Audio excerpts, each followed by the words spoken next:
Three. Hello, everyone. Welcome to a brand new edition of the Life with Liz show, and I am Miss Liz. So, I want to talk about, as has been requested of me by one of my dear fans, Francesca Hilton. As many of you know, I have spoken about her. I have the video up where I paid a visit to her gravesite, and that was actually pretty hard for me to do. Um, that was the first time I had been to visit her gravesite. I have not been back since. It's just, believe it or not, still very hard to imagine her not here anymore. So I got a request a few weeks ago. Somebody asked me if I would talk more about her, and I've had lots of comments, people wanting to know what was she like. Well, Francesca Hilton, I can safely say, was a one of a kind. They broke the mold when they made her. She was, let's see if I can find some adjectives to describe her. She was uh, kind, funny, unpredictable at times, loyal, um, and I come back to what I started off saying. She really was a one of a kind. I've never met anyone quite like her. How I met her was in Beverly Hills. I was at Jose Ibert's hair salon. Not the one he has now on Camden Drive, but when he was at number 2 Rodeo Drive. I came in to make an appointment, so I was standing at the counter, and I had my Louis Vuitton wig case, which many of you know. I made a video on that too. So I was carrying the wig case with me, and Francesca Hilton was standing at the counter that I walked up to. I didn't know who she was, but she saw the wig case and commented on it, and that's how the conversation started. And we kind of exchanged, bits of information. And then she said, "I'm Francesca Hilton. You may know my mother, Zsa Gabor." And I said, "Oh, yes, of course. I know exactly who you are."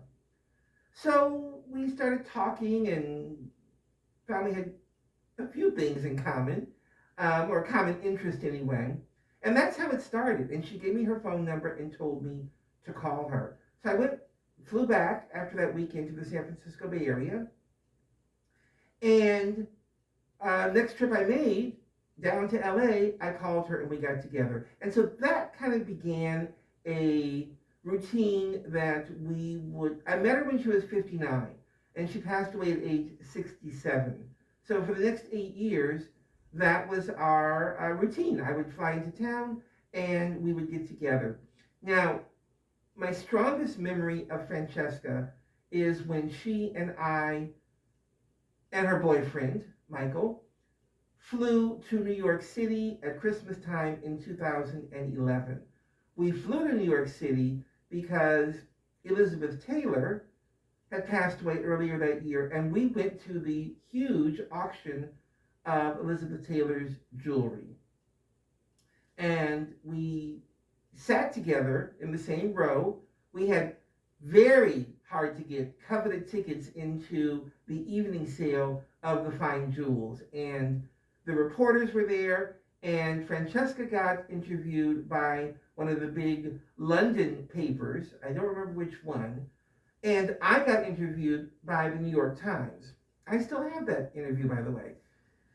And I remember Francesca kept whispering, because Francesca would do whatever she wanted to do. If a thought popped in her mind, she would just say it. She wasn't politically correct necessarily, and she really didn't care too much about what people around her thought. So if she wanted to say something, even in the middle of this high profile, once in a lifetime auction, she would just say it.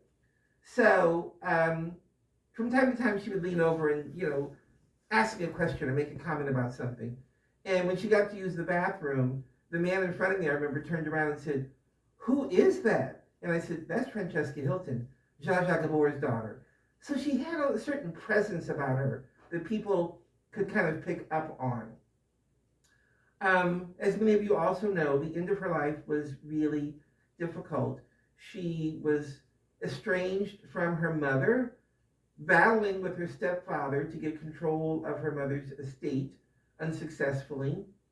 I can remember another occasion having dinner with Francesca at the Four Seasons Hotel in Beverly Hills, where her and Michael were staying, and she'd gone to see her mother that afternoon and got into a physical pushing match with her stepfather, the prince, and she was crying that night at the dinner table as she was remembering everything that happened. So there was a lot of pain for her at the end of her life, and financially, she just had a really, really tough time. But what I would like people to remember, what I remember about Francesca is her kindness and her um, she was um, she was just a really nice person, and uh, she would introduce me as her very close friend, and I felt honored that she would do that.